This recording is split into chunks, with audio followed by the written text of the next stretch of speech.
आज नक्सलवाद उन्मूलन की चर्चा हो रही है। इस सदन के अंदर आदिवासी रिजर्व सीट से 47 सांसद आते हैं, 47। भाजपा की तरफ से कितने आदिवासी सांसदों को बोलने का अवसर मिला है? अभी जो वर्तमान में देश में हालात हैं, देश में हालात क्या हैं? कितने लोगों को जमीनों से विस्थापित किया गया है? आजाद हुआ देश तब से लगा के आज तक 22 लाख आदिवासी विकास के नाम की परियोजना की वजह से उनको विस्थापित किया गया। कितने लोगों को जमीनों से विस्थापित किया गया है? आजाद हुआ देश तब से लगा के आज तक 22 लाख आदिवासी विकास के नाम की परियोजना की वजह से उनको विस्थापित किया गया। भाजपा सरकार के अंदर 10 लाख आदिवासी 2014 से लगा के 2026 तक 10 लाख आदिवासी परियोजनाओं के नाम से विस्थापित हुए हैं। कि पूरे देश के आदिवासियों को इस सदन के माध्यम से मैं आह्वान करना चाहूंगा कि हमारे पूर्वजों ने अंग्रेजों से, मुगलों से, जमींदारों से पारंपरिक हथियारों, गुरिल्ला युद्ध की पद्धति से जल जंगल जमीन की रक्षा की। अब हमें इस आजाद भारत में सरकारों की पनाह से पनपने वाले उद्योगपतियों से जल जंगल जमीन की रक्षा कलम और कागज से करनी है और हम करेंगे ये। नए तीवर के साथ आ रही है आपकी पसंदीदा मासिक पत्रिका दलित दस्तक। नीचे दिए गए नंबर पर आज ही संपर्क करिए या व्हाट्सएप करिए। आज गृह मंत्री अमित शाह जी द्वारा 31 मार्च 2026 को देश में नक्सलवाद मुक्त करने का दावा किया, उसका हम स्वागत करते हैं। माननीय सभापति महोदय, हम बताना चाहेंगे आज नक्सलवाद उन्मूलन की चर्चा हो रही है। इस सदन के अंदर आदिवासी रिजर्व सीट से 47 सांसद आते हैं, 47। भाजपा की तरफ से कितने आदिवासी सांसदों को बोलने का अवसर मिला है? छत्तीसगढ़, झारखंड, उड़ीसा, आंध्र प्रदेश, तेलंगाना। आज यही दिख रहा है कि किस तरह से उन्मूलन किया जा रहा है। सबसे ज्यादा आदिवासी बाहुल्य क्षेत्र विस्थापित हो रहा है, सबसे ज्यादा आदिवासी प्रताड़ित हो रहा है।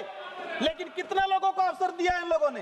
यही पता चल रहा है कि किस तरह का अन्याय किया जा रहा है। सदन में अन्याय हो रहा है तो स्वाभाविक है धरातल पे अन्याय होगा। कौन है मैम? मेरी पार्टी आदिवासी पार्टी, मैं आदिवासी समुदाय से आता हूं। हम समझते हैं ये पीड़ा क्या है। अगर आदिवासियों के अधिकारों की बात करने गए, आदिवासी जल जंगल जमीन की बात करने गए, माननीय सभापति महोदय, मैं कहना चाहूंगा अगर ये नक्सलाइट कौन है, ये नक्सलाइट कहां से? माननीय सभापति महोदय, जब आदिवासियों के अधिकार की बात करेंगे, अगर हम लोग आदिवासियों के अधिकार की बात करेंगे, कहेंगे नक्सलाइट है। अगर जल जंगल जमीन की बात करने जाएंगे, कहेंगे नक्सलाइट है। ये एक जो आदिवासी समुदाय अपने हक अधिकार के लिए लड़ाई लड़ता है तो उस पर थप्पा लगा दिया जाता है। माननीय सभापति महोदय, इन लोगों पे हथियार कहां से आ रहे हैं?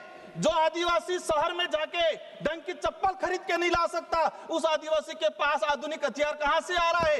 इन लोगों का इनकाउंटर क्यों नहीं हो रहा है? उन लोगों की गिरफ्तारी क्यों नहीं की जा रही है? माननीय सभापति महोदय, अच्छी बात हम चाहते हैं, खत्म होना चाहिए, लेकिन यही सलमा जुड़ो चला था 2005 से 2011 तक। 2000 के आसपास आदिवासी मारे गए, नक्सलाइट की तरफ से भी मारे गए, सेना की तरफ से भी मारे गए। लगभग उस समय कई जवान शहीद हुए और 1 लाख आदिवासी समुदाय विस्थापित हुआ उस दौरान। आज चलाया जा रहा है। मैं कहूंगा अभी जो वर्तमान में देश में हालात हैं, देश में हालात क्या हैं? कितने लोगों को जमीनों से विस्थापित किया गया है? आजाद हुआ देश तब से लगा के आज तक 22 लाख आदिवासी विकास के नाम की परियोजना की वजह से उनको विस्थापित किया गया। भाजपा सरकार के अंदर 10 लाख आदिवासी 2014 से लगा के 2026 तक 10 लाख आदिवासी परियोजनाओं के नाम से विस्थापित हुए हैं। माननीय सभापति महोदय, ठीक है, जो आदिवासियों को कलम पकड़ाने की जरूरत थी, आज 15-16 साल के बच्चे हथियार कहां से ला रहे? कौन पहुंचा रहा है उनके पास? कहां से आ रहे हैं ये हथियार? माननीय सभापति महोदय, आपके माध्यम से हम कहना चाहेंगे कि पूरे देश के आदिवासियों को इस सदन के माध्यम से मैं आह्वान करना चाहूंगा कि हमारे पूर्वजों ने अंग्रेजों से, मुगलों से, जमींदारों से पारंपरिक हथियारों, गुरिल्ला युद्ध की पद्धति से जल जंगल जमीन की रक्षा की।